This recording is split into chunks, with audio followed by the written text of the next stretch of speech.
few years ago, I was spending some time with friends exploring old, supposedly haunted places.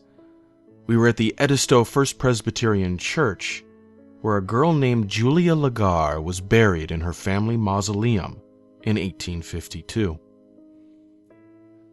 People reported hearing unearthly screams time and time again, but never investigating the cause of it.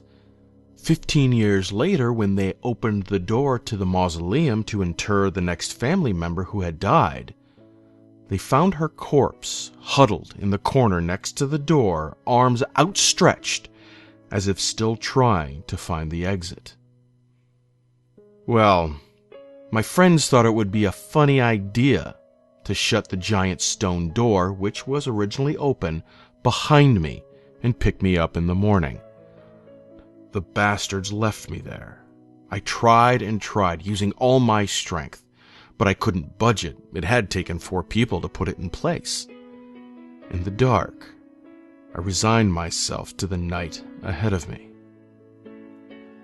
Now, I normally don't frighten easy, but sitting there, in the relatively small place, surrounded by a looming pressure that I couldn't begin to explain, the darkness itself seemed to try to consume me. From all around, it felt like weight was pressing against my skin, making even breathing hard. I sat in the dark for what must have been hours. Then I heard the scratches.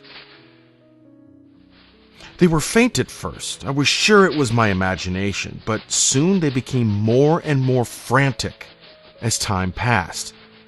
I huddled up in one of the corners farthest from the door and tried to cover my ears, but nothing could stop the growing cacophony. This all may have lasted for a few minutes, but each second was an unbearable eternity. Then, a loud scream echoed through the darkness. It was a wail of unrestrained pain and fear. The scratching stopped. For the first time, I could distinctly make out the sound of a girl sobbing to herself, the pitiful gasping of one without a shred of hope left.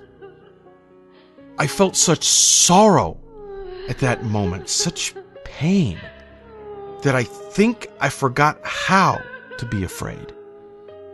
In my heart, all her suffering seemed to resonate. Inexplicably, I found myself apologizing aloud for everything that had happened to her. Hell, a part of me wanted to reach out and feel for a body to hug, but I couldn't bring myself to do it for fear that I truly would find one. I don't know whether or not she heard me or was even aware of my presence. The sobbing continued, and I could hear again her fingers against the stone slab that was the tomb door. I fell asleep at some point, which I felt was a merciful gift from the fates. I'm not sure how long I was out, but I was woken by a loud and powerful thud as the door slammed against the ground outside. I could tell from the gray outside that daybreak was near, so I must have slept for at least a few hours. I stumbled outside and went to a small unlocked prayer house. I think previously it was a segregated mini-church, but regardless, I leaned against the door and waited nervously until my friends arrived. I approached them as they clustered around the fallen door. 2 of them were kneeling next to it with faces of shock. There were bloody streaks covering the interior of the door, some with light scratches from fingernails, many without. I think now that she must have shrieked when they broke away from her hands, but I can't be sure. At first, they looked at me, then checked my hands, then nervously glanced at one another. I was rightfully pissed with them and told them every detail of what I remembered, wanting them to know what I had been put through. Finally, after I grudgingly got into the car and we started to head back, someone spoke up. My friend said to me, "We were afraid to say anything, but look at your face." I later found out that many times people had tried to permanently seal the entrance to the mausoleum, including enough heavy locks and chains that it would require heavy equipment to remove it, only to have it found torn open with the door lying on the ground once more. This was in the 1980s, the last attempt of many through the decades. It seemed like some force was ensuring that it was impossible to ever repeat the mistakes of the past. This was something I am understandably quite grateful for, but to this day,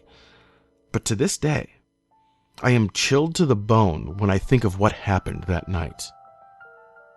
When I reached from the back seat and adjusted the rearview mirror, I saw that there was blood caked on my face.